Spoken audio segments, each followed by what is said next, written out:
2013 here at the courthouse in Jacksboro.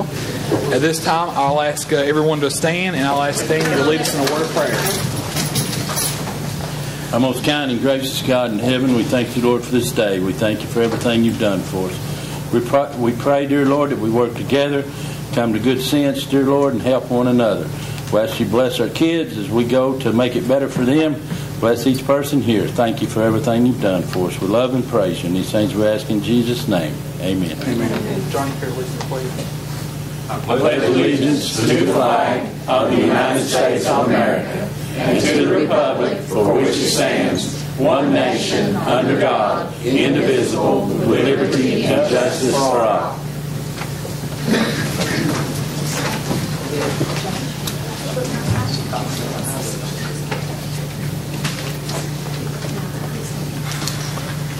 All right, if everyone will sign in. You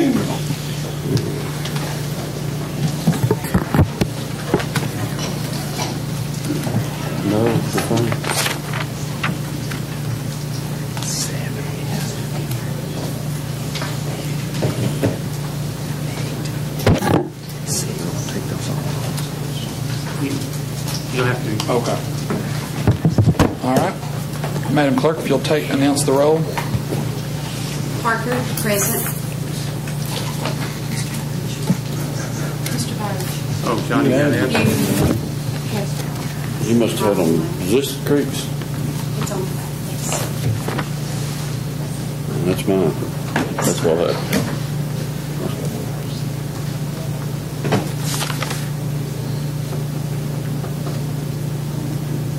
You don't say.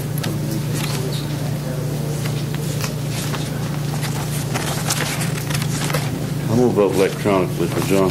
You are? Well, that sounds like a good idea.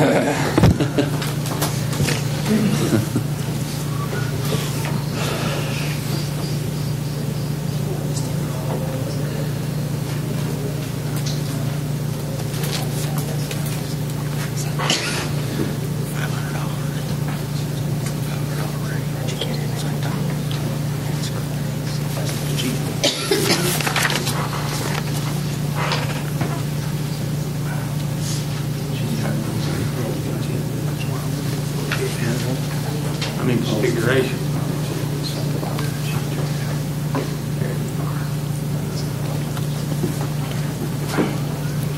He messed us up, didn't he?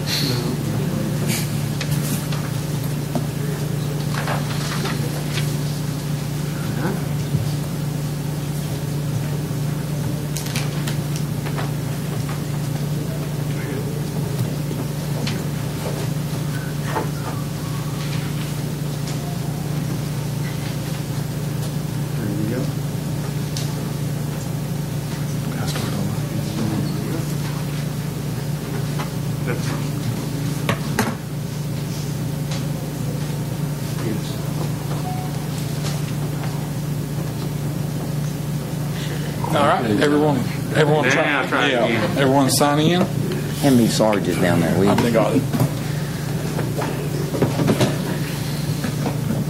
All right. Madam Clerk, announce the roll. Parker, present. Burge, present. Hill, present. Lawson, present. Norton, present. Rutherford, present. Wilson, present. All right. Thank you. At this time, we're going to take a short executive session, and 5 to 10 minutes. We'll hope to try to keep it closer to 5. So we'll be right back. Want to thank, introduce a couple of folks.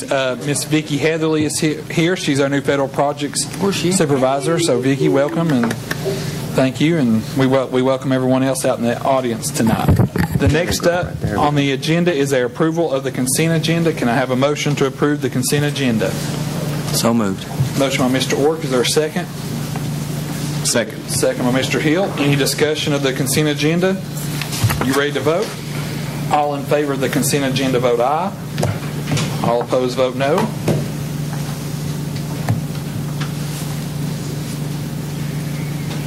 Anyone wish to change their vote? Madam Clerk, announce the vote. Parker, yes. Burge, yes. Hill, yes. Lawson, yes. Orton, yes. Rutherford, yes. yes. Wilson, yes. Motion passed. All right, next up is the approval of the regular agenda. You see there's an addendum on there that will be 8G, which is consider amending the 2013-2014 school year calendar in order to meet state requirements on best practices for implementing employee training on bullying and harassment. Are there any other changes to the agenda? Mr. Chairman, I got a call this afternoon from Faye. She's not going to be here tonight. They don't have their bank statement, so we need to remove. We'll make a motion to approve the agenda with the removal of 7F, 8B, and 8C. And I request that 8C be moved to next month's calendar. All right. Mr. Chairman? Yes, Mr. Can you Martin. also might include the removal of item 7D then? Yeah, 7D1. Yeah, 7D. I'll do Yeah. that as well. So we got So the as addendum. requested. And then also on the sections 4 and 5 of the policy manual, what we're going to do, I think it'd be best to meet in a workshop session to go over those two sections before we pass it on first reading. So I'd like to take it off the agenda, and we'll try to schedule a workshop prior to the August meeting, and that way we can do it. We can take first consideration action at the August meeting. So we'll take 8F off the agenda until next month. So we're moving. Yep, so we're adding 8G, Okay. and we're removing 7D, 7F, 8B, 8F, or 8B, and then we're postponing 8C and 8F until next month. That's correct, yes. So there's a motion, second by Mr. Hill. Is there any other discussion on the regular agenda? Are you ready to vote? All in favor of the regular agenda as modified, vote aye. All opposed, vote no. Anyone wish to change their vote? Madam Clerk, announce the vote. Parker, yes. Burge, yes. Hill, yes. Lawson, yes. Warwick, yes. Rutherford, yes. Wilson, yes. Motion passed. Thank you. Next up, comments from the chair. I want to take everyone's attention. Yesterday, Mr. Marlowe sent out the last month, the first month of the fiscal year, the solar credits. Yeah. And that was $15,285.72 among the 9 schools that's serviced by La Follette Utilities, which brings our total through 3 months. This board has saved the taxpayers $46,334.99 through 3 months. So we all know there's naysayers out there that complains about the solar panels, but folks, it's working. $46,334.99 of taxpayer dollars have been saved due to the solar panels. Of course, that goes to pay off the bond, the note that we took out for it, but it is working. Contrary to what folks say in the county funding body, it's working. And I just wanted to bring everyone's attention to that. And so that's my only comments. Mr. Poston, your monthly report. And once again, I'll make my comments short and sweet. You know, with the solar panels and all the rain, maybe electricity will get where they'll be paying us to have school. That'd be good. A couple of things that, of course, tonight we're asking that the calendar be changed, and this accomplishes 2 things for us. Of course, we have the requirement to do the training on the best practices of bullying and sexual harassment and other types of harassment. And we were privileged to get some of the people that are some of the best at that training that are going to be with us on August 1st and 2nd. And also, I think it's fair to say that this also help our teachers get paid on time every 2 weeks. So that's a big concern of a lot of people. That'll put us in the schools are doing some training. Also, I gave each of the board members the schedule for some of the release of information. You got this earlier, I think, maybe a couple of months ago. Just remind you on the dates. On June the 15th, a lot of the individual teacher evaluation scores were released, and then June the 29th, the value-added data released. July the 12th, accountability data was released to the districts. Now, all of these major items that are being released for us to study and look at have been embargoed until August the 12th, I believe it is. Is that correct, Tammy? I believe it's August the 12th. But about the third week in August, third or fourth week in August, what we're hoping to do is what we did last year, having a workshop, going over not only the TVOS materials, but also the AMOs, the achievement level materials, some of the high school scores and graduation rates, AC, all of that stuff. We want to be able to do the same type of session with all the board members, hopefully maybe the third or fourth Tuesday in August. And we'll have all the information, have it disaggregated to the point where we can get a better understanding and share it with you. And also, if there's any appeals that we have to make, we've got a window of time that those appeals must be made the week of July the 12th or the week of July the 19th. And so we'll be looking at all of that and what a little bit we've seen, what we've heard. Of course, we were at superintendent's meeting today and heard quite a bit more. We'll probably hear some more in the days ahead on some of the material that's been sent out. One of the things that we did learn, of course, they introduced last year the SAT 10 test for the smaller children, and one of the concerns was at that time that those tests were not correlated with some of the core work and the core curriculum that was being presented. And now they're saying that they found that to be true, and so there's going to be some issues that the state's going to have to look at the way the test was designed and implemented as it related to the curriculum that's being presented with core. So this will involve all the 40-something states that are taking the SAT 10 test. And that's, like I say, the state will be having to look at that and try to make some type of determination on how to best interpret that material. One of the things that did come out of the session today was that a lot of the schools, they've learned that did the SAT, their scores dropped dramatically in the lower grades, and it affected the TVOS scores. Now, the TVOS talks mainly about, the teachers' progress and based on students, their teacher progress. You may have, for instance, a teacher that you'd consider a level 5 teacher, and they may have got a level 5 last year and get a level 1 this year based on some of the inadequacies of the test that was presented. So there's a lot of things that's got to be determined and looked at. And one of the things that we'll be getting in the next few days will be the achievement. So once all of those things are put in the pot and it comes out, we'll get a pretty good idea of where we are as a system, as a state, even as a nation. Of course, we do know that the state report came out and showed that there were some increases in several areas, TVOS especially, across the state of Tennessee. Hopefully, I personally think we may see one or two schools that, if very close, if not a reward school, then we've got some that we thought would be reward schools that may have suffered some. We'll look at this. We'll be very transparent about it and look at each individual case as it's given to us.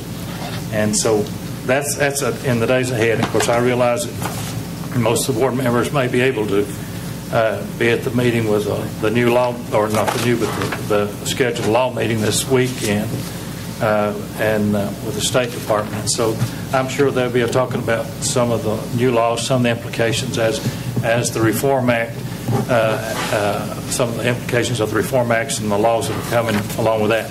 And also, they shared with us today some of the issues pertaining to the new pay that's being discussed, and the State Board of Education has looked at and passed, I think, on second reading, and how that'll affect us.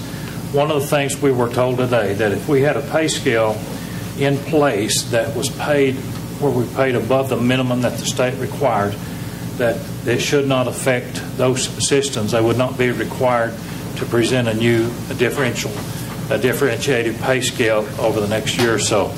That's also been looked at again, and several legislatures, because of the action of the recent state board, are looking at additional laws that are being presented in the legislature. These are all ifs and maybes, but I just want to share with you that those things may take place. One of the things I feel strongly that my responsibility as a superintendent, when all of these issues are out there and we get a lot of uncertainties about pay and uncertainties about testing and all those things, it's very important for me to be a calming influence.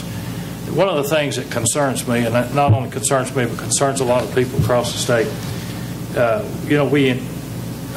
changing the pay scale and getting away from your degrees of education and what have it as it relates to your pay.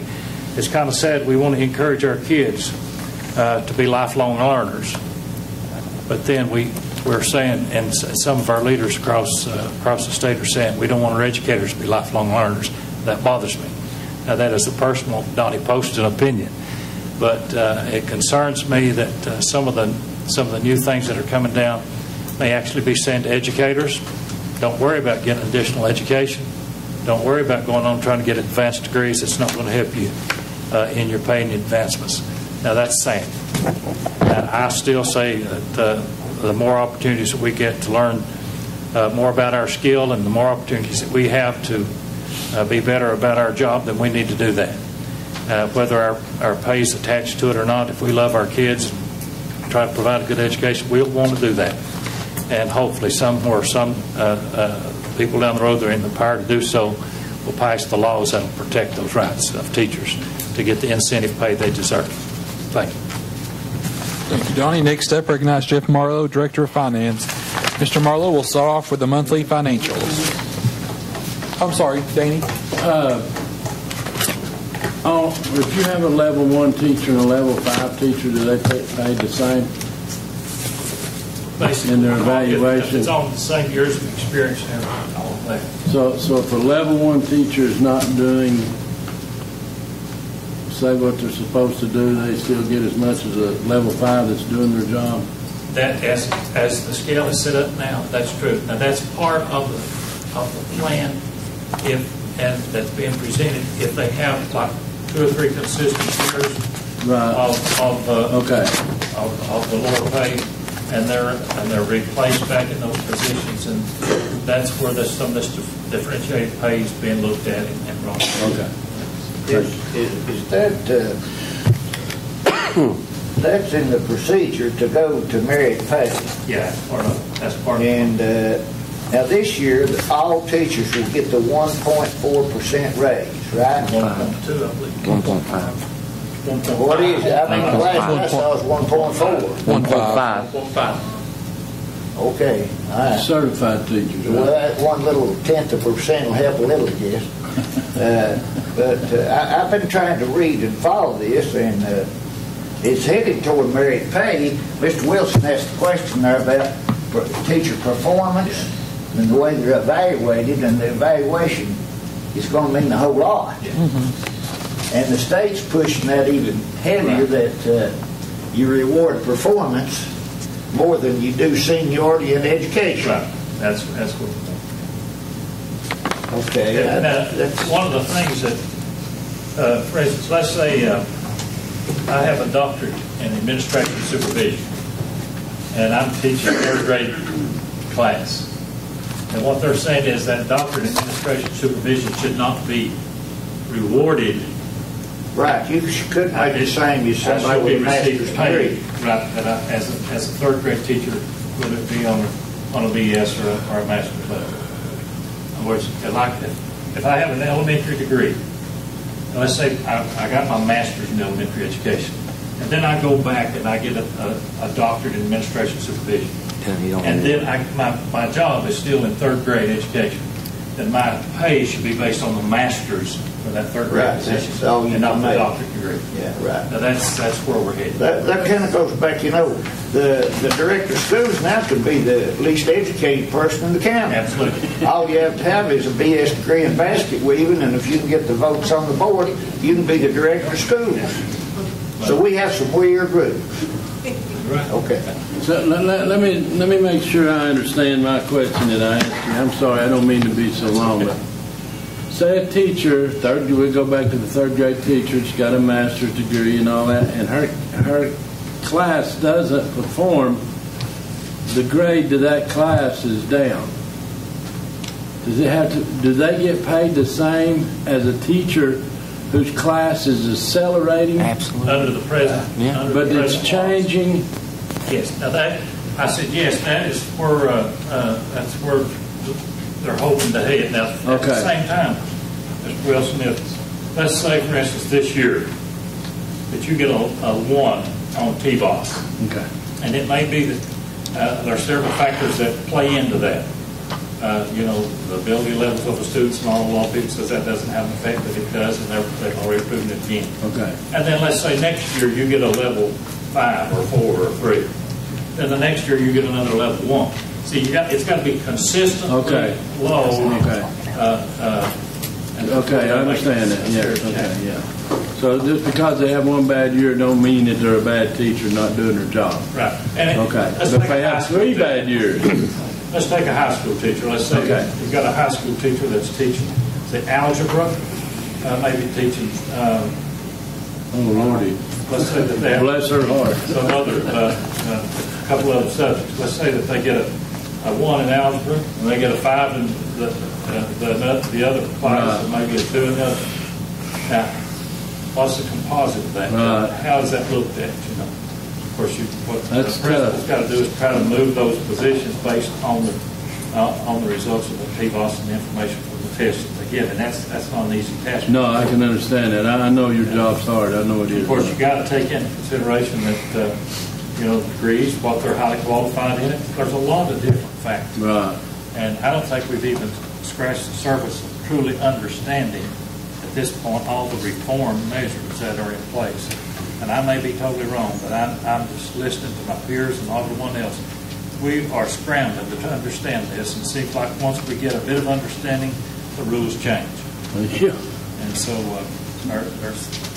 and I understand education is inconsistent. That's the most consistent thing about education.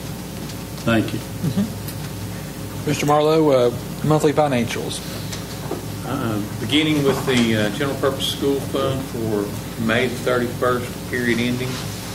Cash with the trustee of $5.8 million. Over a couple of pages, you'll see that revenues are 90.2%.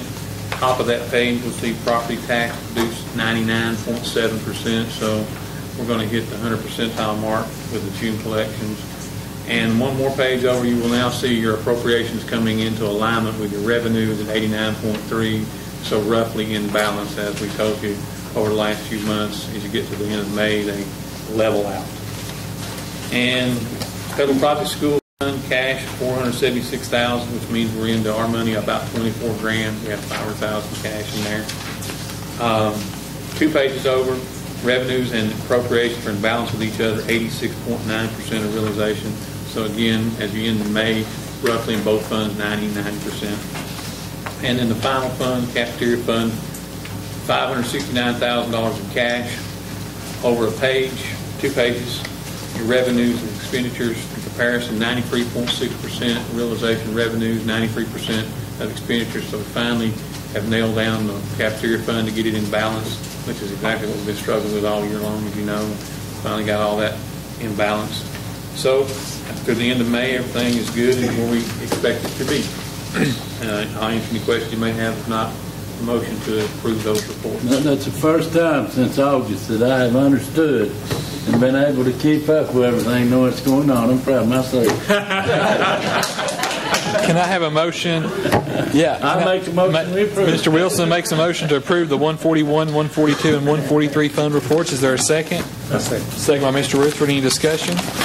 Where did we end up with the collections as far as Good question, yeah. We charges go? The number that we have to transfer over at the end, I think, is about $8,500. 85. So that's a long way from the $35,000 that we did last year. Great. No employees, right? No employees pay up. That's my question. They didn't, but we caused them to. Okay, that's all I by want. deducting it from their paycheck. Good. Thank you. Good. Any further discussion? No. You ready to vote? All in favor of the motion to approve those 3 fund reports, vote aye. All opposed, vote no. Anyone wish to change their vote? Madam Clerk, announce the vote. Parker, yes. Byrd, yes. Hill, yes. Lawson, yes. Warwick, yes. Rutherford, yes. Wilson, yes. Motion passed. All right, no budget amendments, Mr. Marlowe. That's correct. Item C, Mr. Chairman, we have 2 bids to be reviewed. First one is for the technology equipment software for next year. Solicited for on the 20th of June, opened on the 2nd of July, received bids from 2 bidders. Howard Technology at $824.54 for an i3, $879.54 for an i5. Personal Computer Systems, $765 for an i3, $900 for an i5. The recommendation is PCS is the lowest best bidder meets the recommendation, and it's also the recommendation of Mr. Cannon, the technology coordinator, and you got his letter there attached. Can I have a motion to approve the bid from Personal Computer Systems for the i3 and the i5? So moved. Motion by Mr. Burge, second by Mr. Wilson. Any discussion? You ready to vote on it? All in favor vote aye. All opposed vote no. Anyone wish to change their vote? Madam Clerk, reveal the vote, please. Parker, yes. Burge, yes. Hill, yes. Lawson, yes. Ford, yes. Rutherford, yes. Wilson, yes. Motion passed. Thank you. The next item is on the proposed supply for the next school year. We solicited for on the 20th, received an open on July the 2nd. I had solicited from 3 bidders, Ellison, Quill, and A&W. Received bids from only 1 bidder, Ellison Sanitary Supply, $21,661.70. Recommendation is to Ellison as the only bidder. Also the recommendation of the record vote. Is there a motion to approve the bid from Ellison Sanitary Supply? I make a motion to approve. Motion by Mr. Lawson. Is there a second? Second. Second by Mr. Ork. Any discussion? You ready to vote? All in favor vote aye. All opposed vote no.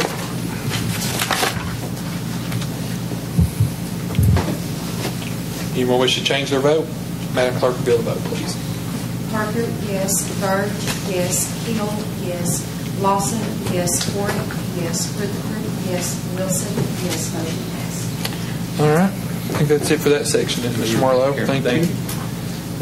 Items for action, Section 8, Item A, consider approval of initiating an online payment system for the meals in the school nutrition program. To get it properly before us, can I have a motion to approve? So moved. Motion by Mr. Hill. Is there a second? Second. Second by Mr. Wilson. All right, Vicki, will you just give us an overview of it and let us know what you got? This online health payment is part of our point-of-sale system that we have in place already in each of our schools and connected to central office. So it will be a seamless integration for it. There is no charge to our system.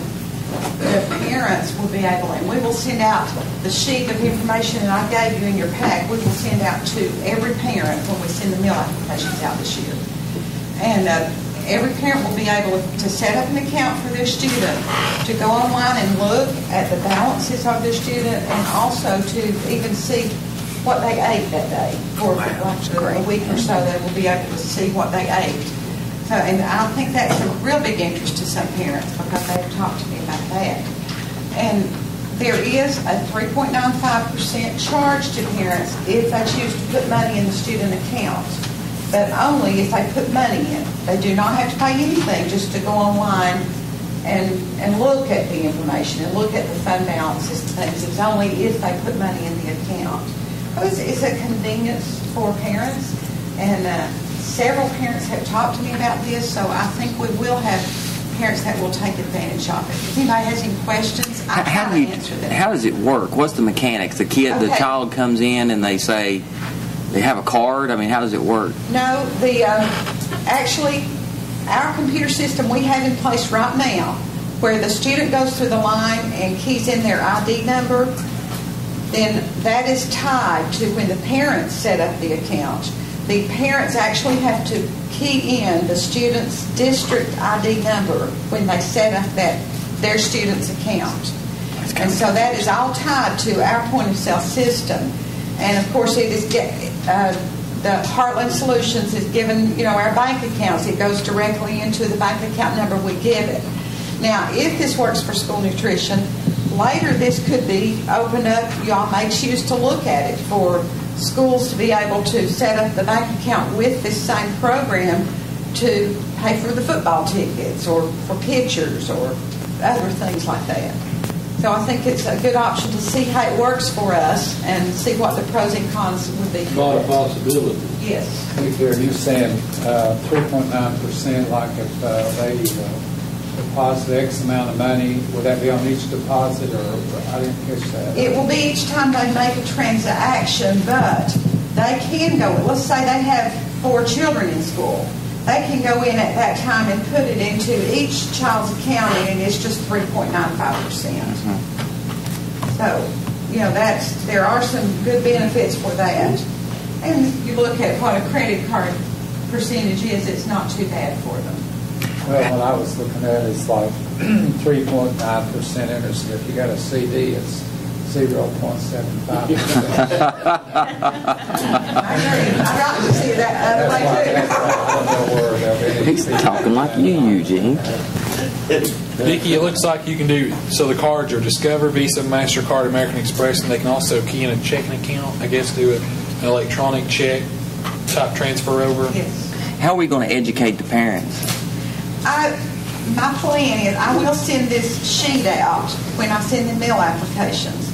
But I will also put some things in the press, and then I thought it might possibly be good, and get your all's input into it, to have a couple of meetings in different places of the county. If parents would like to come and let us kind of walk them through it, I think I could talk Mr. Cannon into helping me with that stuff. Jeff. Mr. Chairman, the only thing that I think would be of additional benefit, if you're old-fashioned like I am when it comes to using the computer to make payments on, as opposed to everybody in the world having your direct information that can float around as much as possible. If, in fact, they could work to set it up where they also accept PayPal payments, such that you would have your credit information only in the hands of PayPal, then it would be a controlled transaction to there. And that way you would be passing around your credit card number, your bank account number through multiple systems. You just have one. So if they could actually maybe expand it to accept PayPal, it would be a good idea as well. And we're not responsible for that information, right? That's correct. That's one of the things that I've had very limited discussions with Vicki about it, except to say whatever we do, we don't have any responsibility level associated with it. And it is a very secure system. No one might get hold of it. That's right, he might tell everybody. And actually, the Heartland Solutions sets up a website and a phone number for parents to call and get support from them directly. Vicki, I appreciate this plan. We've given your fund scrutiny over the last several months, and we've encouraged you to do this, and I thank you for it. I think this will be real. I think this is fantastic work with you and your staff, and I appreciate it. And I look forward to seeing it in place. You may educate those employees that charge also to use their credit card. So we have a motion and a second on approving the plan presented by Ms. Woodard, our school nutrition supervisor. Is there any other questions or discussion? No, good job. Just say thank you, Vicki, for working on that. Good job. Are you ready to vote? Yep. All in favor vote aye. All opposed vote no. Anyone wish to change their vote? Madam Clerk, reveal the vote. Parker, yes. Burge, yes. Hill, yes. Lawson, yes. Warwick, yes. Rutherford, yes. Wilson, yes. Motion passed. Thank you. Up next, consider approving the 2013-2014 school year budget. Mr. Chairman, before you get to that, there was a recent law that's been passed that went into effect on July the 1st of this year. That is the school nepotism law. We did not get an advance paper printout of this law. We got an electronic notification in the month of June, so we haven't had time to do the disclosures. What I would suggest tonight is that everyone acknowledge the fact that you may have family members or in-laws in the system that go as far as the first cousin, and that your vote tonight is being made of what's in the best interest of the school system, not any individual relatives. And in the coming weeks, we'll come up with a plan as to how to handle this, if that's acceptable. Yeah, absolutely. I think that's a good idea. So, everybody understands? Yeah, everybody got that? We got to stand up and say that. We don't have to say anything, just acknowledge. Just acknowledge, okay. Yeah. Should we do it? Should we do a raise of hands right now? Will that be sufficient for the record? It's sufficient just for everybody to just verbally acknowledge that they understand. I understand. Yes. I understand. All right. To get the budget properly before us, can I have a motion and a second to approve the 13-14 school year budget? So moved. Motion by Mr. Ork, is there a second? Second. Second by Mr. Wilson. All right, discussion on the 13-14 budget. Jeff, do you have any opening remarks you want to make regarding the budget? Had it now a couple of weeks and had a couple of calls and responded to those. I think that everybody except Danny would be familiar with how the document works because it's, same year in, year out. So what I'd like to do is, for the benefit of Mr. Wilson, is just give an overview of how the layout of the document works. And I know that's kind of drudgery for some of you guys that have seen it before. And then if you all have any questions after I go through the layout, specifically address those. The document itself begins with this instrument, and these first sheets here are notes to that instrument. Hopefully you've had the chance to read those. They're good information. And page 1 is just a cover page. The second page back lists your revenues and your equities. The school system is comprised of 3 different operational funds. Every month I come and I review for you guys your 3 funds. The 141 General Purpose School Fund, the 142 Federal Project School Fund, and the 143 Central Cafeteria Fund. In this document, they are lined out going left to right, with the first column, column 1, being the total of all 3 of those funds, and then the next column over being the General Purpose School Fund, the next column over being the Federal Project School Fund, and then the third column from there being the Central Cafeteria Fund, such that you see in a school budget the totality of all 3 funds and the individuality of each fund. All right? So you come down through there, in summarized form, the revenues that make up the school budget in total is $9.4 million in local taxes, another $600,000 in charge for services, $28 million in state education funds, roughly $8 million in federal education funds, $70,000 in direct federal revenue, which is ROTC money, and then $284,000 quote unquote other sources. The total budget for the school system of all 3 funds in revenues is $46.6 million. Of that $46.6 million, approximately $38 million is in the General Purpose School Fund, $5.2 million in the Federal Project School Fund, and $3.3 million in the Central Cafeteria Fund. The next line below that is your equity positions, and that includes both your undesignated as well as your restricted/committed and designated equity funds. In aggregate, across all 3 of your funds, you have $5.8 million in reserves.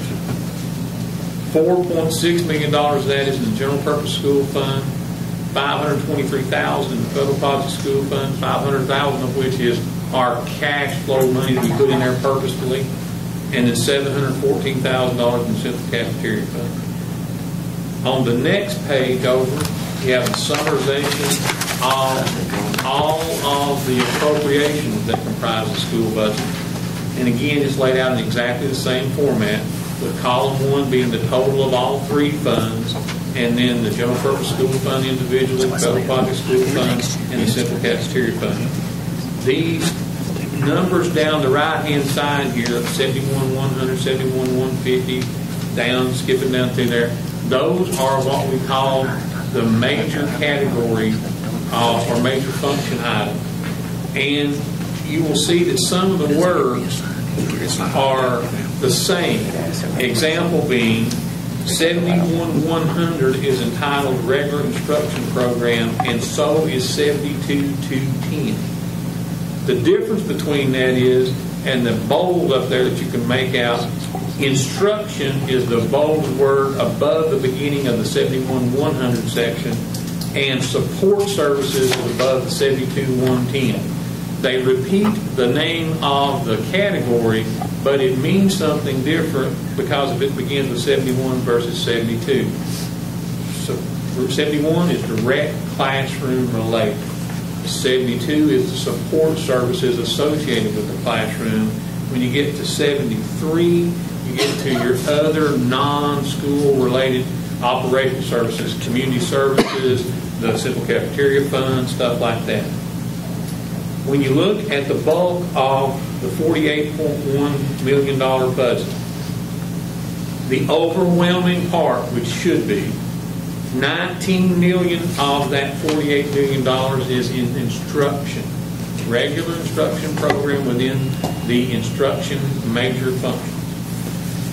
From there, it becomes almost an evenly distributed thing, with the highest one of those factors being roughly $3.4 million, which is operation of plant, aka where all your electric, water bills, all that stuff is, down till you have as low a example of $34,451 for attendance. Okay? That makes up how the spread goes. As a general rule of thumb, they're going to be roughly $2 million in a piece in there. Pointing out some of them, you have Office of the Principal, $2.25 million, about halfway down the page. That's where your principals, assistant principals, secretaries for your schools, all that's included. In your federal project school fund, you have $2 million of the $19 million in regular instruction being in your federal project school fund. That's mostly Title I money that's in that. If you come all the way over to the third column, the only item in there is food service. So all of the $3.3 million for the school system for the Central Cafeteria Fund is categorized as food service operations, $3.342 million. That's how the budget is presented from a fund to total standpoint. When you begin on page 3 through page 5, through page actually 7, excuse me, you get the detailed makeup of the different revenue categories. Local taxes is broken down into several subcomponents: property tax, sales tax, wheel tax, on and on.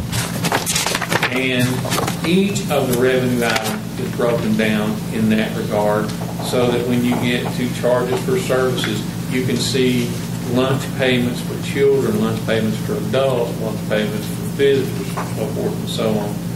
And the state money is broken into, obviously, on page 6, your biggest revenue, single revenue item on page 6 is BEP money, state BEP money, $26.56 million. The two biggest funding sources that make up the budget, BEP, local taxes. I mean, that's just a given. $26 million and $9 million. On page number 9, it lists the equities by descriptive type. Like I was telling you a minute ago, you have your reserves, your restricted, your committed, and your undesignated. We and you have set aside in the budget that just ended, you have $468,000 worth of capital project money that rolls over into the 60. And it's designated as capital project money so that it doesn't appear to be undesignated money, even though it's in your cash balance, so that you couldn't spend it twice. Yeah. So next year, going back to page 2, there's additional $200,000 got added to our capital projects. Is that right? That's correct. Okay. That's exactly correct. And that $200,000 is new money, so to speak, for the 13-14 year. Good and enough, the residual is from last year, $470,000. That's exactly how you put that together. 76,100 total compared to that use of that equity right there tells you how much is the new money this year. Could you say that again, Mike? Page 9, see line 25, it's $468,000. That's the capital money that we're carrying forward into the next budget cycle. And how we had left over from this year. And how it's already committed. That's how much was left over from last year to this year. It's already been assigned, is that right? It's already been assigned. It's already been That assigned. was what we had the meeting for on June 27th, was to move that money forward. And then That's on, mostly chapter money, federal money. None of it is. No, it's. then Danny, on page 2, line item number 31, this year's budget's got $658,000 in it. So the difference between that number and the number on page 9 is our new capital money for this year, 200 grand, exactly. which is new money. Exactly. It's not been assigned. Right, not assigned to anything. That's correct. Okay. I got you, thank you.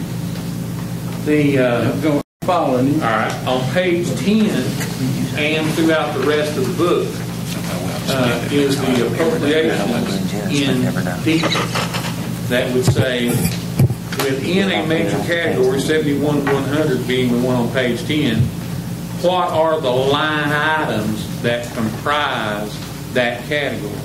Again, you work the budget from left to right such that number 1 column is all of the 3 funds, the next one's GPS, federal, and cafeteria. You will notice of the $19,126,000 at the subtotal on page 10 in column 1, $11.85 million of that is in teacher salaries. Again, the lion's share of what you do in the school system is have instruction. The lion's share of instruction is teacher salaries. It goes in on down, and this document, the composition limitations of this document are defined by the State Department of Education. The line items here can't be added to. You can use from the ones that are here, but you can add to it. Some people would say, well, why isn't it more descriptive? Well, because this is what they've given us, and they make it uniform so that when they do all these reports that Donnie's talking about, that they can actually compare A to B county. Minus the Uniform Chart of Accounts, you couldn't do that. It would be impossible. The rest of the budget is laid out in exactly the same way it is on page 10. Each page then shows you the detailed line items within that major category that make up the aggregate amount of the budget. And if you follow that trail all the way out to page number 38, you will see that the total of the school budget, and of course I've already told you that on the summary page on page 2 there, $48.127 million in aggregate across all 3 funds, $39,507,207 in GPS funds, $5.2 million in federal, $3.3 in central cafeteria. That's the way the budget instrument is laid out. You're welcome. Jeff, how does those totals there at the end compare with what they were last year? The school budget in aggregate compared from year to year, we will have a increase in state money of about $200,000, 180 I think is the number. We have an increase in local money of $325,000. And this budget includes another $350,000 being presently requested above and beyond that for those SRO for the elementary schools. So 350, 325 would be 675, 675 and 200 would be 875. So approximately an $875,000 increase in the general purpose school fund. The federal project school fund decreases, I think it's a roughly $200,000 in aggregate, maybe not hardly that much, $150,000 from last year to this year. They had a cutback. So the federal funds are less. The federal funds are less. And central cafeteria funds about the same. What project did you lose in the federal fund? You didn't lose that project. You lost funding at baseline. It wasn't a project that got cut up. They cut back the allocations. Sequester. Yeah. Now, What about the... In this budget, has personnel, now I know we're here for teachers, our number of teachers, instruction, how's that number going to compare this year with this past year? Worked all day on that again.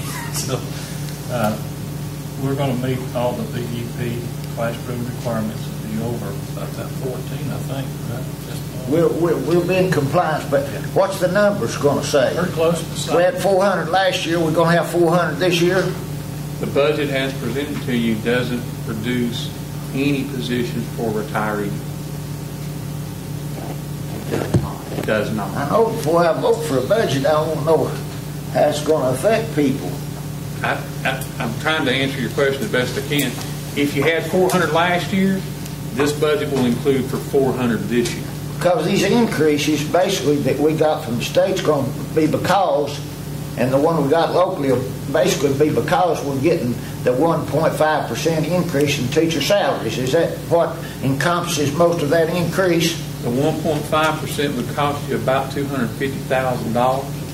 And so the 325 and the 200 would be 525. So about half of it would have to go. It's due to teacher salary increase. That's correct. Okay. And you're saying that the numbers are going to be basically Pretty close to the same. Yeah.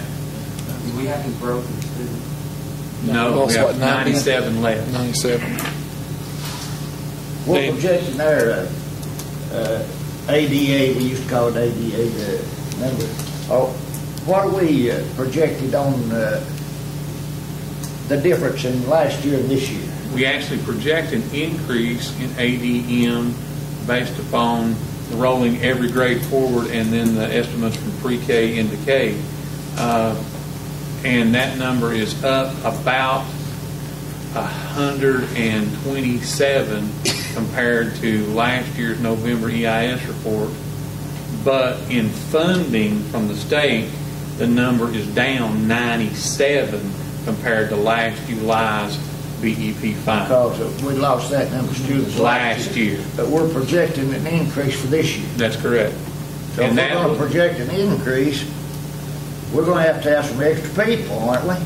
We've done all the mapping for the new. The reason I'm asking all these questions, these young kids running around wanting a job, and they're just running everywhere, and I'm trying to help them, and I mean, all I can do is talk to them and sympathize with them. You guys are the ones got a hold of money, and so we're going to be close on numbers. Even with the 120 student growth, this budget accommodates that student growth. As our numbers this afternoon, everything looked like we had met all of the requirements. Danny, go ahead. So we're budgeted for 127 ADM students. Increase.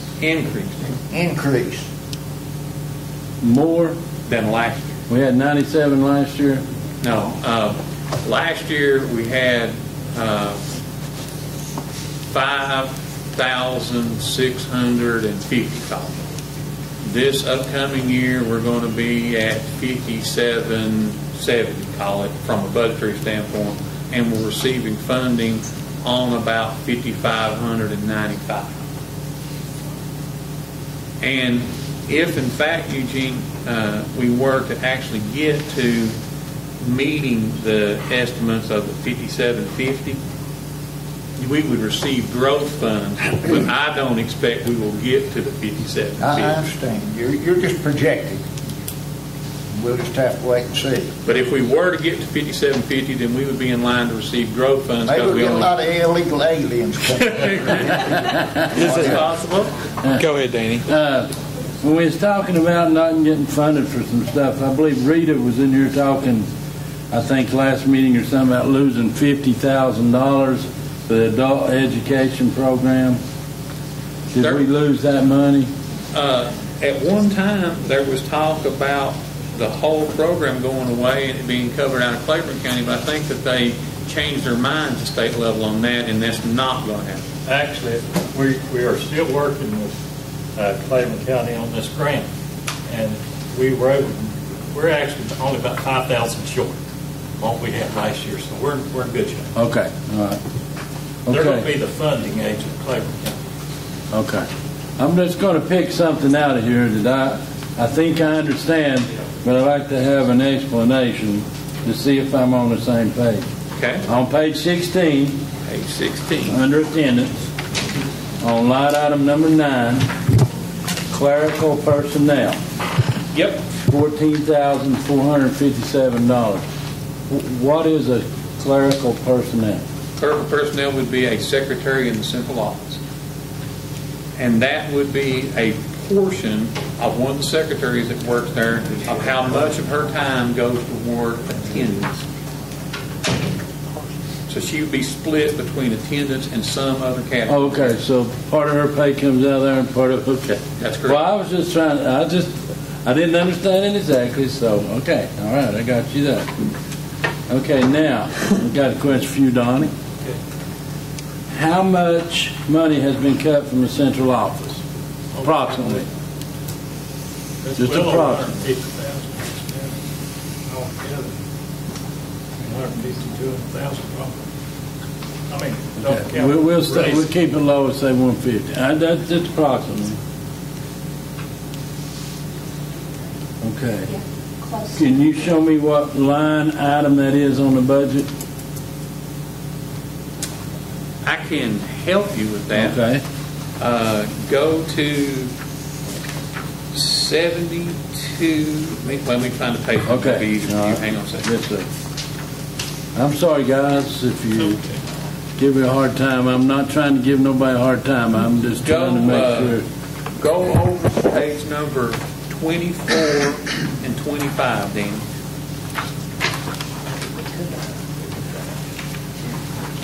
On page number 24 is the budget of the Board of Education.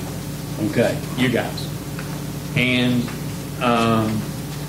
on page 25 is the budget of the director of schools, superintendent of schools. Now, This is all the money Donnie puts in his pocket? that's all money Donnie puts in his pocket. In addition to these two categories here, Okay. your supervisors and the majority of your central office support are in 72,210. Let me get over there. 72. Yeah, let me see what page number that is. Page number 19. And like the lady with attendance a minute ago, Yes. you have certain of your supervisors that are split coded. So the person who does attendance and other things, you'll have part of their will be there and part will be over here. So it isn't all in one place. Okay. There isn't a place in the budget where I can go, okay, Danny, on Okay. line 17 understand. is Okay. all of the Okay. supervisors. It doesn't Okay. work that way. I understand that. I can live with that. You're saying they cut $150,000 out of the central office from last year to this year, not including the teacher raises. Is that what you said? I didn't. Okay, who'd you cut? You got your vocation. You cut Sharon Reiner's job. And we've got, help me out here, change. Okay, did we hire any? Did we create any new jobs? Nothing new in the office. No, now Faye is going to be coming in with the finance, which that was already part of the budget, been in place for 2 or 3 years. Correct. So no new money. That's no new money. It doesn't matter if it's a new position. The board has to vote on it. I agree with that. But we haven't voted on it. I agree with that.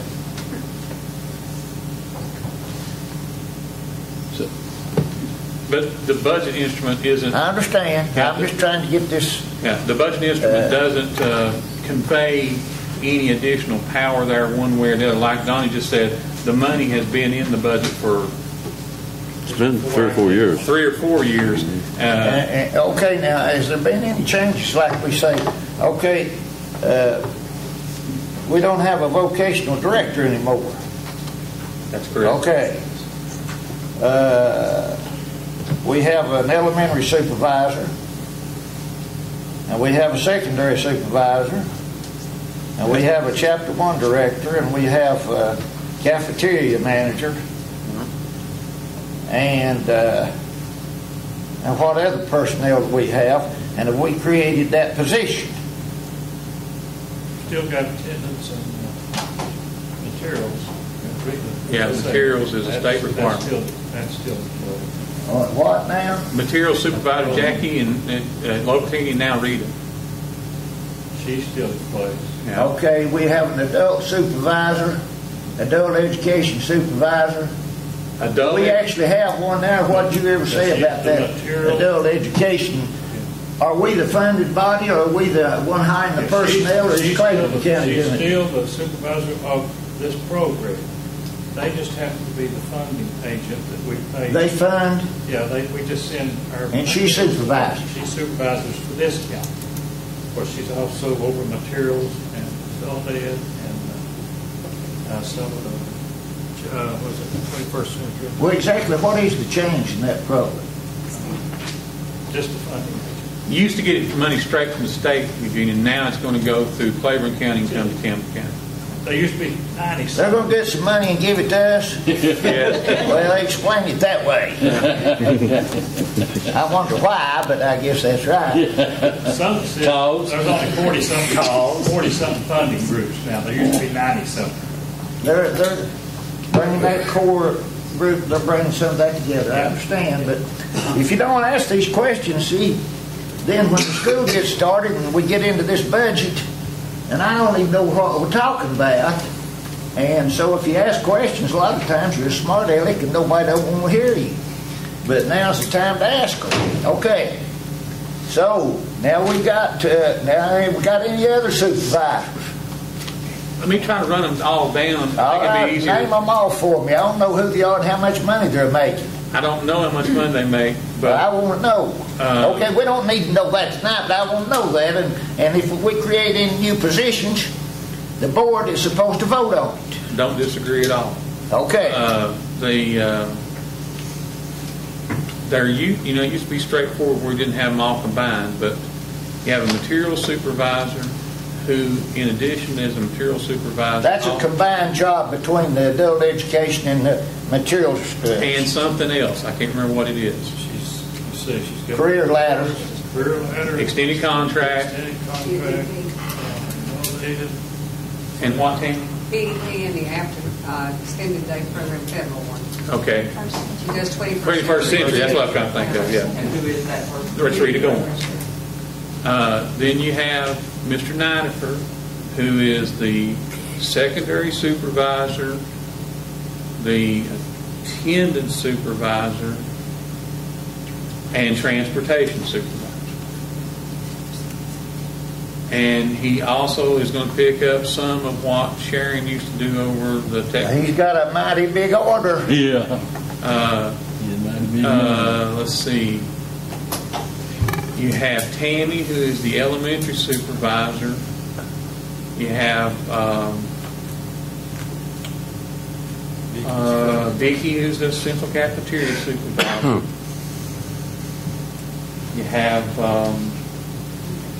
Linda, who is the special ed supervisor. Vicki is a federal project. Becky is the new Title I federal project supervisor. I think that's all the supervisors. Vicki, Linda, Larry, Tammy, Rita. Yeah, that's 6. There's 6 supervisors, and that's all the supervisors. That's all you got. That's all that there is. 6 So what's Johnny Bruce? He's safety director, athletic director. He's not a supervisor. No, He's just a safety director. And athletic director. Safety. For what? All of Campbell County, as I understand it. Is he the athletic director in high school? They have additional ones in high school. That's why I'm asking the question. Why do we need the athletic director at Campbell County High School, and then we got a countywide athletic director? he gives oversight to all those, and of course he's in charge of evaluations of all coaches and PE programs, and then he also gives I was given oversight to the coordinated school health program. And He's going to take over for Alexis? No, we don't have a coordinated school health program right now. The grant is Okay. approved. But that is one position that I know for a fact was voted on by resolution of the board. Oh, yeah? When did we create that position as a safety director only? I did that a couple of years ago. July of 2011 or 12? 2011. I thought we created an elementary education supervisor of athletics. I can actually, I don't have that in my hand. Oh, but I can know, pull I was it in the up. meeting. Yeah, I've I'm got just asking some questions about all these. Elementary? Yes. Who's doing that job? That's what he was hired for. He wasn't hired to secondary, for secondary education. Well, when the job, the best I remember, the job was split where, if I'm not mistaken, 2/3 was safety, and then a third of the portfolio was athletic director, that's correct. No, it wasn't a third, it's a half. No, it's a third. It's a third. It's a third. Well, A third athletic. I know that for a fact too. 2/3 and a third. Okay. Yeah, but I don't think it said anything about elementary versus secondary that I can recall. Well, I'm trying to find out who is he the secondary education? Is he in charge of the athletic program in the secondary education? As far as I know, and that's more of a question for Donnie, but as far as I know from the description associated with the resolution and the position and the action of the board, he is the athletic director for Campbell County. If there are additional athletic directors that work at specific schools who do specific So he's things, in charge of the budget at Campbell County and La Follette Middle and Jellicoe High School and Jacksboro Middle School. Since he's the athletic director, he's in charge of their budgets. that I don't know. Well, that's what the job is. I don't have a job description for that. I have a resolution that says this is the title of it, but I don't have any job description that says this is what this job does or doesn't do. Bruce, what do you do? Mr. Ward, I do a whole lot more than what Mr. Marlowe or anybody else has said I do. Just, matter of fact, You handle safety in the county? I know that. Yeah. That's the POTUS. Will he be in charge of the SRO officer? You've been working with SROs. I know the night that we discussed about athletic and safety director, why, if I'm not mistaken, Scott said it's more important to have the safety director than it was to have the athletic director. So we kind of changed our opinion more toward the safety than we. That's how we got to 2/3 and 1/3. He does all of our safety plans in the schools. He's over our safety programs we just got approved for again. Mr. Knight and I just came back from a workshop last Friday, by the way, where the state has recommended that all counties redo their safety plans. Those plans are being submitted, and they will be approved by the FBI. So we're working to get that squared away. Johnny, when you say safety plans, you mean like when the school goes in lockdown, what happens, what the kid's supposed to go, what the teacher's supposed to do, what everybody knows what they're supposed to do. Yeah, then we go in the afternoons and train the SRT teams. Right. Therefore, and we also work with the local law enforcement, police departments, fire departments, to do district drills. Matter of fact, we just did one last year at Elk Valley that we had the local media come out, to look at. Like I said, hey, we've done 1 to 2 every year, throughout the system. So everybody knows who to shoot. Johnny, I want to get some clarification on the school resource officers. Our SROs, you simply just serve as a point of contact between the sheriff's department and the board. The SROs they work directly for the sheriff. Their chain of command is it was Darrell Mongar last year, but they have a lieutenant or a sergeant they report to, that reports to the chief deputy, that reports to the sheriff. Right? The SROs follow the sheriff's department chain of command. They don't report to us. We just have a contact person with them. Josh, we try to meet on a quarterly basis with those people, and that way, we're able to get their concerns, how things are going at the school. For example, if the principal's not satisfied with their SRO, they have the right to speak with the sheriff and, have that person switched out. Because one of the things, like Josh said, we're the go-between. The sheriff and the chief deputy assign SROs and give the commands out through the chain of command through the sheriff's department. Yeah, we have a memorandum of understanding with the sheriff's department, and I'll have to be able to get you all the Johnny, yes, we're talking about SRO. Did you get the comp grant applied for? Yes, the grant has been applied for. Matter of fact, that question was asked last night at the commission meeting. Mr. Barrett said that there were a couple of things that they needed to have corrected, and they've corrected those. So we're looking to hear back, Go ahead, Eugene. Well, the reason I was asking these questions, I've been checking in other counties, and Knox County, for instance, has made a big deal out of this because they've had a lot of problems. Well, they was choosing them a safety director, but they didn't go through the sheriff's office. They wanted to hire an experienced military person or a retired police officer. And that's who they put in charge of their school security system. If I'm not mistaken, Knox County has two forms of school security. They have I don't want to call it private school security, but they have a school security outfit that reports directly to the school administration, and they have school resource officers that report directly to Sheriff Jones over there. They have two forms. I guess you can say two forms of SROs, one that reports to the school administration and one that reports to the and also, if I'm not mistaken, schools that are inside the city of Knoxville have city cops that are the SROs inside the city limits of Knoxville. So it's kind of split up over there. Of course, they just got one system, and they just hired one director. And that's true, and they had to have a lot of fussing in another county where they said that the principals and the teachers wouldn't cooperate very well with SRO officers. Well, it's Oak Ridge. Saw that. You've been reading about all that trouble they've been having down there because Oak Ridge makes you want to think they don't have any racial problems or any other kind of problems. So the way they keep from having problems, they just don't report them to anybody.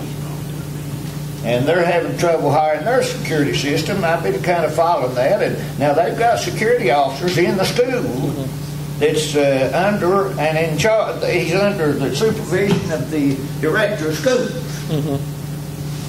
Yeah, and they're using military people and police people to be in charge because they've had training in this particular type of work. I think where the state muddied the water so much at the end of session on who can be an SRO and what the qualifications are toward the end of their session, that it's still not clear who can be where when it comes to SROs. One thing that it is clear about is that you will have to be a post-certified person, and the only way you can be a post-certified person in Tennessee is to be actively employed by a sheriff, state trooper, or a city. You can't be retired and be post-certified. That memo of understanding that I'm going to have Gail send you, that will explain a whole lot of that. Now, Jill, are you sure they were hiring? They were trying to save money. And it went on exactly like you're talking about, and right near the end, like Josh was saying, the guy who was working in unison with the Sheriff's Association had an amendment passed into the bill, and all it says in there, it goes on down, and it says you got to be post-certified. Now, most people wouldn't understand exactly what that means, and I didn't. So I called CTAS to find out. Post-certified means you are an active employee of a sheriff, the state troopers, or a city police officer. That's it.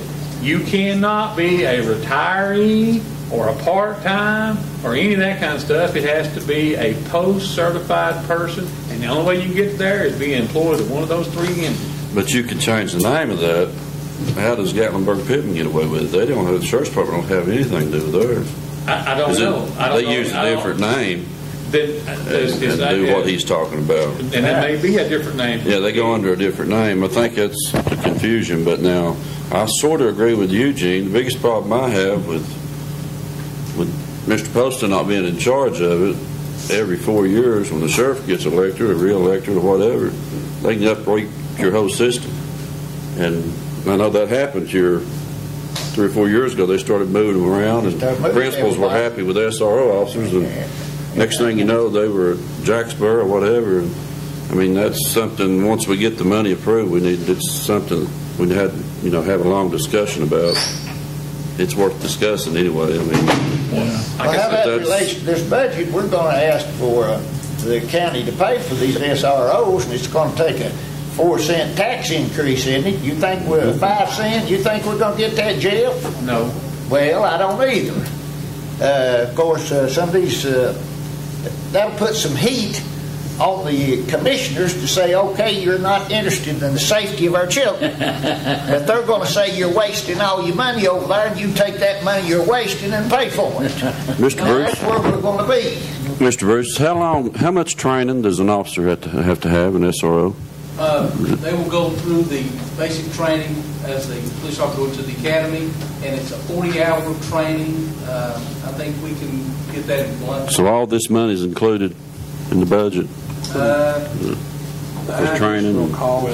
Yes, the $350,000 includes the wages, benefits, as well as the training. That doesn't include sending them to the police academy, because our interpretation by CTES is they've already got to be post-certified. It just includes their additional training and their materials that they have to have, their officer materials. Mr. Lawson asked you a question there. Do you think the commission's going to approve it? You said no. No. Okay. In lieu of that, the COPS grant that we applied for, how many positions will that provide to the Board of Education, to the SRO? 4. And we need how many? You've asked for 8. So to pay for half. That's correct. And is there a split 75-25, or is it 100%? Don't yet know. As a distressed county, we have the potential for it to be 100% grant for at least the first year. Ordinarily, it would be 75-25. So if we get the grant, the commission, we have to come up with 4. Is that correct? The way it would work is the grant works in a 3-year cycle. The grant amount, whatever it happens to be, if there was a match, you'd have to fund the match provision in each of the 3 years. In the 4th year, they have to fund the grant in its entirety. That's one of the catches to the COPS grant, is you have to commit that you will pick it up and operate it for 1 year after the grant subsides out of your own pocket. That's 4 years. That's 4 years, 3 years away. And how many officers has Mr. Jones agreed to put in the school for the office, Johnny? Using office space in the schools? Have we got that number yet? He's agreed to put one in every school. As office space? The office space, yes. Any other on the school resource, you want to segue to another portion of it?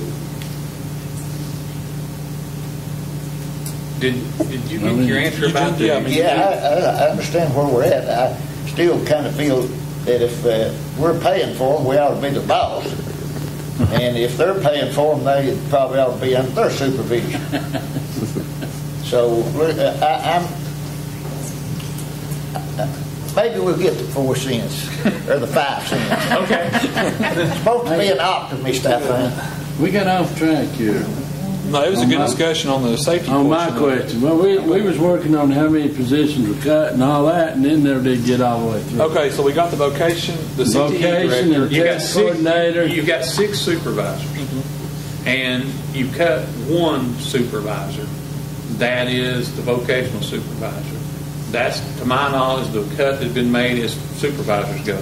In addition to that, I think there has been I'll call them a coordinator, I don't know exactly what they are, an additional position that was in the central office that did some kind of testing or evaluation or something like that. And Was that anybody cut in special education? no. Where'd you get 150? Sharon must have been a high paid then. She got 150,000. You had one more position, and I think it was I don't know if it was Miss Ford's position. I can't remember which one it was. But there was one more that was taken out. Well, Sharon's total cost and personnel and benefits somewhere around. You said 6. Go with those 6 again. The 6 Was Alexis Kaiser, was she a supervisor? No, she was a coordinated health grant administrator. The 6 supervisors? Yeah. You got Larry, Vicky, Tammy, Rita, and Linda. And where's Nancy? Who's Nancy? Leach. She's not a supervisor. Well, she's in charge of attendance and what else? Yes, she is. I work with her 1 day a week.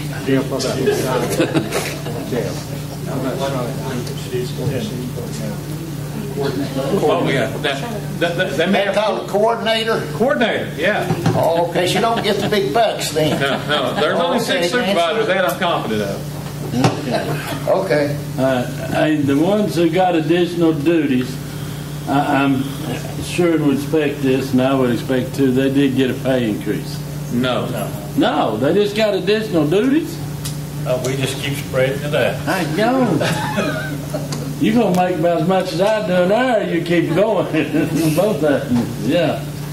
Yeah, $2, make $211 every 2 weeks, but I get spread out there too. Okay, let me make sure I got everything here that I had, that I went over. Scope of work. I've been reading about the scope of work, occurring revenue source. Okay, now when we hire these SRO officers, do we have an recurring revenue source? If in fact the county legislative body provides funding to you as your request, the answer would be yes. Okay. If in fact you don't have that, the answer would be no, and you wouldn't be hiring them. Okay.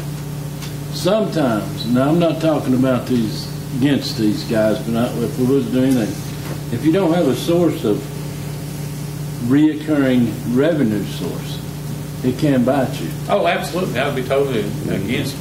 My recommendation to you guys is never hire somebody on a non-recurring revenue stream. It would be, like you say, it's just a plan of destruction. Right. Eventually, whatever you're paying for them will run out. How much money, Jeff, are we asking without the SRO officers from the county commission? What's You will have total to, request? the county commission will have to give you $325,000 more in the 13-14 year than they did in 12-13 as a mandate of law. Right. In addition to that, the action you guys took in May that's incorporated in this budget was to request for the 8 SRO officers, and that's another $350,000 in rough money. So in aggregate, the present request would be $725,000 that you would be asking the county commission for, with the knowledge that they've got to give you the $325,000. And the budget that they are working from makes provisions to provide you the mandated $325,000. So they'll obviously, and they have to one way or the other, but their budget allows that to happen, and them to be able to do that without an increase. I'm done. Thank you for the time, everybody. Donnie, do you recommend this budget? I do. That's it. As do I. Homer, you have anything? No. John, you got anything? No. Mike, you got anything? Scott? Eugene, anything else? Any other comments from you, Donnie? No. So just to clear it up, nobody in central office is getting a big raise. No. More duties, but no big raises. More duties. Okay. All right. Are you ready to vote now on the budget? The budget will be submitted to the County Budget and Finance Committee Thursday evening. So, are you ready to vote? All in favor of the proposed 13-14 budget vote aye. All opposed vote no. Anyone wish to change their vote? Madam Clerk, announce the vote. Parker, yes. Burge, yes. Hill, yes. Lawson, yes. Orick, yes. Rutherford, yes. Wilson, yes. Motion passed. Thank you. Good discussion on the budget. And I agree with Mr. Lawson. It's good to get in this discussion now so that way when we come to our budget amendments in October and November, we know we at least have some basis of information. So, What about me? Danny, I was about to say, geez. Danny, good. Congratulations. This is your first budget. You asked some excellent questions. Danny, Thank you you. resign all your folks. You have to I'm out of here. all the Wilson to vote And we did properly acknowledge what we had to acknowledge there with Dale before we started discussion. So, up next, item 8E, consider granting tenure as recommended by the Director of Schools to Amy Davis of Jellicoe Elementary School, Jamie Walden, Jellicoe Elementary School, and Andrew Young, La Follette Elementary, and Wynn Elementary. I have a motion to approve tenure to those three for purposes of discussion. Make the motion, please. Motion by Mr. Rutherford. Is there a second? Second by Mr. Hill. We're now on it. Donnie, do you want to go over the three recommendations for tenure? They've met all the requirements as far as evaluations in years of experience. Do we have anybody that served the 3-year period that didn't get recommended for tenure? Yes. Now, those are not to be hired back. What? Okay, let me ask this question again. I just read their board policies. It says that if they work 3 years and they are not recommended for tenure, they will not be hired back. Now, how many of them do we have? Any of those folks? What was the question about the We have any that's got 3 years experience that do not have tenure that's been hired back? They have to have 5 years experience now according to the new tenure law, and in the last 2 years of those 5 years, they have to have a teacher effect score of 4 and 5 in those last 2 years. This is the first group of teachers who have been under the new tenure law, and these three candidates meet all requirements for tenure based on the new tenure law that was presented 2 years ago, I think. Okay, I didn't know that changed. Ours needs to be See, changed. we've got a whole bunch of board policies. About half of them don't comply with what we do. They may be part of that. Okay, I read one. I just read it before I came up here, and it said. What? I have to look at the section. But that's the new tenure law that was enacted in 2011. So these are the first candidates who meet that requirement for the new tenure law. Could you email us Yeah, we'll get you all a copy of that, and I appreciate it very much. Anything that's new that comes out, So our board I appreciate policy is it. obsolete. It's out of date. Yeah, because, Okay. yeah. But we hired PSBA, they're going through on that. And yeah, and we've got 1 and 2 done in 3. Yes, sir. And so our workshop in August will be over 4 and 5, and we got 6. We're getting 6, but we'll do 4 and 5 at a workshop prior to the August meeting. We need to find out what section that one's in to make sure it's been updated. Yeah. I can go back to work. All right, so we got a motion and a second to approve granting tenure to the 3 individuals. Is there any more further discussion? Ready to vote? All in favor of approving tenure will vote aye. All opposed vote no. Click it again, Eugene. Anybody wish to change their vote? Madam Clerk, announce the vote. Parker, yes. Burge, yes. Hill, yes. Lawson, yes. Orick, yes. Rutherford, yes. Wilson, yes. Motion passed. Thank you. Next up will be the consider amending the 13-14 school year calendar in order to meet state requirements on best practices for implementing employee training on bullying and harassment. You have the proposed revision of the calendar. It's a new one. Yeah, this is the revised one. So if I can get a motion and a second to approve the revised calendar for discussion. So moved. Motion by Mr. Burge, second by Mr. Wilson. Donnie, this satisfies the payroll issue. I understand. Jeff, is that your, is that? Yeah, I talked to Donnie and I talked to Sharon next year, and I told Karen that works for me, we're going to send out monthly reminders or whatever. You got to get 7 days in, including the Friday of payday. So that's got to be on your mind when you make up your schedule. Yeah. 7/10s or 7/200s is roughly equivalent to 10/26 or 10/260ths, and you got to do that. You can't pay in advance. And so under this revision, they'll still get 26 biweekly checks. They're not. Somebody had mentioned that they heard they were going to consolidate into 20 checks. It was the first I'd heard. I know nothing about that. Yeah, it's going to stay 26 two-week biweekly checks. They will get paid later. I've been hearing they've been calling. I thought This solves that. Yeah, they solved that problem. Yeah, the They're revision. going to pay their bills on time. The revision Maybe they'll here. pay Vicky and pay off their lunch bill. All right, so we got a motion and a second. Any more discussion on the revision of the school calendar? Are you ready to vote? All in favor will vote aye. All opposed vote no. Anyone wish to change their vote? Madam Clerk, reveal the vote. Parker, yes. Burge, yes. Hill, yes. Lawson, yes. Warwick, yes. Rutherford, yes. Wilson, yes. Motion passed. Thank you. Nothing under items for discussion. We've already had our legal matters. Recognize school board members. Mr. Lawson, you got anything? You sure? Mike. I want to welcome Vicky Hadley here tonight. We're glad to have you. It's been long. Maybe next month, Don, you can introduce something. Did you bring the transfer report tonight like we requested last month? Yeah. Will you be sure to get it? Yeah, we got it. Yeah. We didn't have our own copies. I've got that. Can you get it to us first thing? We changed so many this week, so.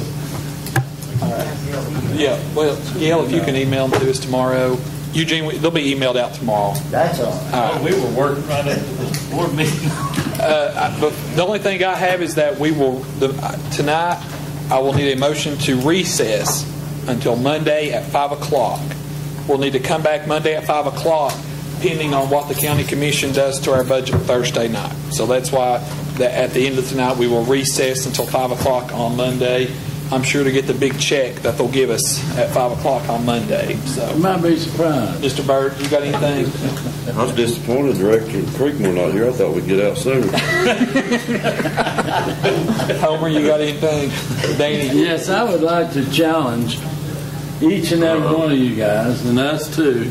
I would like this to be the best school year for our kids to come up in grade, and I think we all should be held accountable for each and every one of them. And that's not much to ask. That's not much to say as responsible as we are.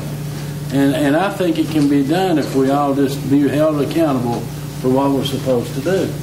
And it can be done. Thank you. 5 of us will be accountable. I'm not throwing off on them. I appreciate everything these guys do. They work hard now. I see them. I've been with some of them, and I go where they go and I see them. They work hard. But I think that our kids can do better. 5 of us will be held accountable next year. So 5 of you get held accountable You next don't year. have to run this time. I may not ever run again. Mr. Burge makes a motion to recess until Monday at 5. We stand in recess until Monday at 5 o'clock.